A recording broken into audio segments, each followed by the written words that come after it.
right. Today we're going to talk about Starbucks' disaster of a quarter. Is Starbucks' weak earnings a sign that the consumer is done, that a recession is in the offing? Perhaps. We'll also talk about the ADP jobs report. We'll talk about the JOLTS report. We will, of course, talk about Fed Day and what may be happening in just a few short hours. And finally, we will touch on home prices because they are behaving exactly like we have been talking about for years. First, we got to talk about Starbucks. Again, we have talked about Starbucks endlessly on this channel because it is a quarterly report that you and I could look at to see what the consumer is doing. Starbucks is the company that allowed you and I to see that China was a disaster of economy waiting to happen, 18 months, maybe 24 months ago? Starbucks disaster reported yesterday might be a sign that we have a worldwide consumer that is pulling back. Folks, these numbers are shocking. First and foremost, Starbucks missed top line. They didn't sell enough coffee. They missed bottom line, which meant they earned less than expected. They had a surprise decline in same-store sales, and they slashed guidance. Folks, they had same-store sales fall in all regions. If you don't know, Starbucks is everywhere. It is not only everywhere domestically, it is everywhere worldwide. And if every region had same-store sales decline, I think that is a problem. Let's go big picture. The two biggest markets for Starbucks are the US, obviously, and China is second. What happened?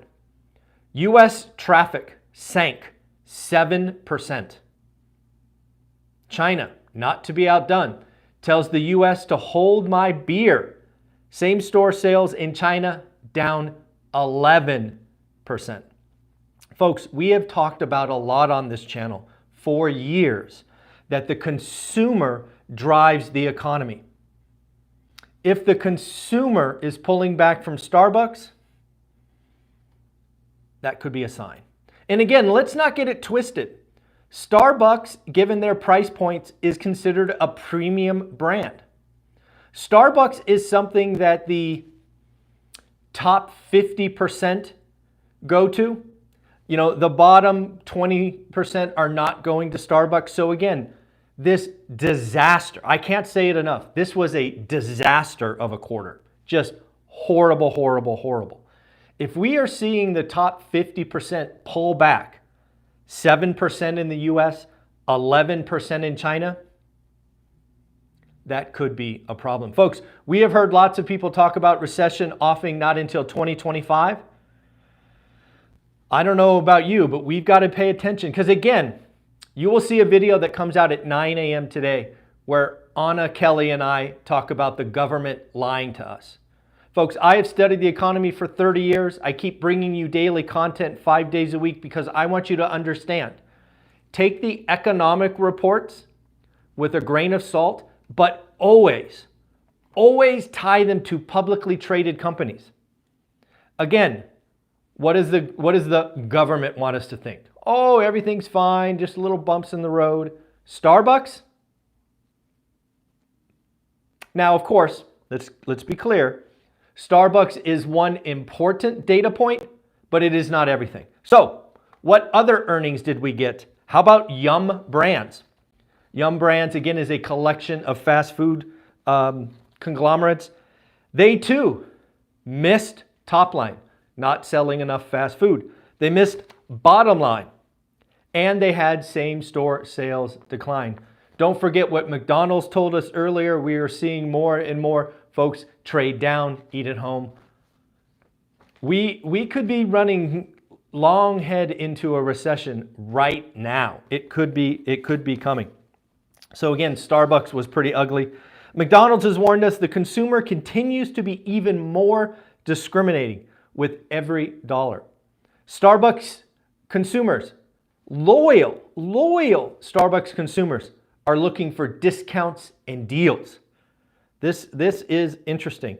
Let's not forget that Amazon beat top line, beat bottom line, It looks like their focus on efficiencies, aka layoffs, have allowed them to expand operating margins to double digits. So again, Amazon beat top line, beat bottom line. How about Pinterest? Pinterest comes out swinging with a beat top line, beat bottom line. Revenue jumped 23%. Folks, we've seen Pinterest and Snap talk about revenue growing. What does that mean? Maybe this advertising recession is over. Maybe, just maybe, people are advertising, trying to get consumers to buy their products. Folks, this is all tying together into one beautiful picture if you and I pay attention together. All right, how about ADP report? Remember, we get three jobs reports during the first week of the year. We get ADP, we get JOLTS, and then we get the big one on Friday. Today, we got two of them. What did they say? ADP report. Last was 208. Again, we're looking for the trend. Last was 208,000 created. Expected was 183. So we were expecting about a 10% drop. Actual kind of split the difference at 192. In addition to 192,000 jobs being created, we saw that wages went up 5%. 5%. That is actually the smallest gain in wages since August 2021. Could a wage price spiral be backing off? I don't know. We will see. Where were the jobs created? According to ADP, leisure and hospitality saw a growth of 56,000. Construction coming back strong with a growth of 35,000. So where are the jobs? Is it the big companies? Is it the little companies? It is actually the big companies. Companies with over 500 employees saw roughly half of the creation at 98,000. So again, 98,000. What about the JOLTS report? Again, remember the JOLTS report is kind of looking at job openings, quits, things of that nature. The JOLTS reports, remember, it peaked at over like 10.5 million. Last it was reported at 8.8 million. I'm rounding. It actually was 8.813, but that's just too many numbers. It was expected or estimated to come in 8.7, again going down. Actual 8.48. So again, the trend is coming down and I would say accelerating. Folks, job openings are disappearing. You are also seeing folks delay hiring decisions. Is the job market weaker than the press clippings, than the highlights? I think you can see that for yourself. But again, we will wait for Friday's numbers. How about home prices? One of the things that you've heard me say over and over and over again is I believe for the decade, we got all of our appreciation in 2 years. And that I expect a flat market the rest of the decade. So what has happened? Well, according to Resi Club, shout out Lance Lambert, Resi Club, the last 20 months, we have seen home prices go up 1.3%. The prior 20 months, which would be from October 20 to June 22, they went up 34.1%. Folks, that is unhealthy. That is unconscionable. That cannot continue. And again, it hasn't. Home prices being up 1.3%. Remember, this is nominal, not real. They are undoubtedly negative the last 20 months if you adjust for inflation. So again, always pay attention to that data. And then we got to talk about Jerome Powell. Jerome Powell, market moving. The rate decision today, nothing burger. They're going to stay flat. The press release that comes out at 11 Pacific, 2 Eastern, I'm going to guess data dependent, every meeting's live, just total nonsense. The action will be the press conference that starts at 11:30 Pacific, 2:30 Eastern. And these are the things I will be looking for. 1, will Jerome Powell talk about possibly cutting QT? Folks, if you don't know, they are still rolling off about $60 billion a month in treasuries, and I think it's $30 billion in mortgage-backed securities. That is draining liquidity from the system. I am curious, are they going to talk about potentially reducing that? Something I'm looking for. Next, are they going to talk about possibly, if inflation stays hot, raising rates? This is the most important. And darn it, these freaking news reporters better ask. Could the Fed raise rates? That's an important question. And Jerome Powell, I believe, should say, if inflation stays hot or gets worse, of course we will raise rates. That is an important thing that I think the market needs to hear.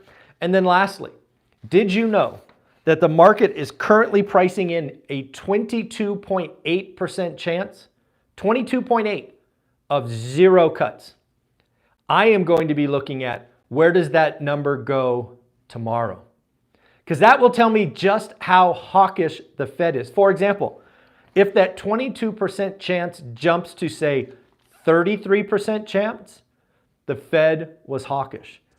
If the Fed is dovish, that 22% chance could fall to 12 pretty easily.